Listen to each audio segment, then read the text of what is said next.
سمجھتے تھے کہ انہوں نے کہیں سے پڑھا نہیں ہے. 40 سالہ زندگی وہ سادہ زندگی گزری. سب جانتے تھے، اچھی طرح جانتے تھے کہ حضور پڑھے لکھے نہیں. باوجود اس کے حضور علیہ السلام ہر طرح سے جو معاملات ہوتے تھے ان کے دین کے اور ان کی کتابوں کے عین مطابق ان کو مسائل بتاتے تھے. جب کبھی ضرورت کے مطابق وہ پوچھتے تھے. تو مطلب یہ کہ بغیر پڑھے ان کے دین کی مکمل وہ تعلیمات جس سے خود یہودی بھی واقف نہیں تھے صحیح طرح سے، کہ ان کے علماء نے کئی چیزیں بدل دی تھی. جسے پچھلی اسی آیت کے اندر گزرا بھی صحیح کہ ان لوگوں نے بدلا اس کو. تو وہی مسئلہ کہ ان کے علماء کئی چیزیں بدل چکے تھے، باوجود اس کے حضور جانتے تھے اور ان کے مسائل ان کی کتابوں کے مطابق ان کو بتاتے تھے.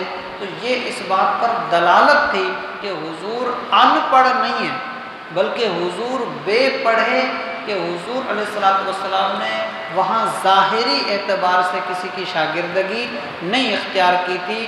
اور استاد ہی ہوتا ہے.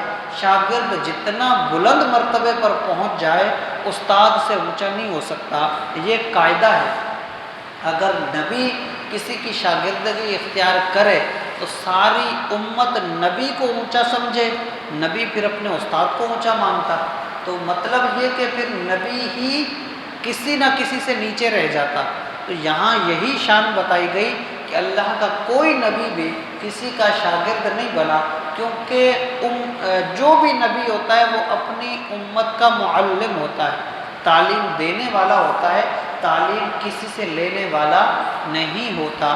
یہی چیز حضور علیہ السلام سے متعلق بھی ہے کہ جب کبھی یہ لفظ حضور کے بارے میں استعمال کیا جائے گا تو اس کا معنی کبھی بھی ان پڑھ نہیں کیا جائے گا.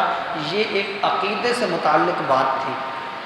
اسی کے آگے آیت نمبر 79 کے اندر ذکر فرمایا فَوَيْلٌ لِّلَّذِينَ يَكْتُبُونَ الْكِتَابَ بِأَيْدِيهِمْ. خرابی ہے ان لوگوں کے لیے جو لکھتے ہیں کتاب کو اپنے ہاتھوں سے، ثُمَّ يَقُولُونَ هَذَا مِنْ عِنْدِ اللَّهِ، پھر وہ کہتے ہیں کہ یہ اللہ کی طرف سے ہے، لِيَشْتَرُوا بِهِ ثَمَنًا قَلِيلًا، اور وہ اس سے متعلق قلیل سی یعنی بہت ہی حقیر سی اور کم سی قیمت لیتے ہیں. تو فرمایا فَوَيْلٌ لَّهُم مِّمَّا كَتَبَتْ أَيْدِيهِمْ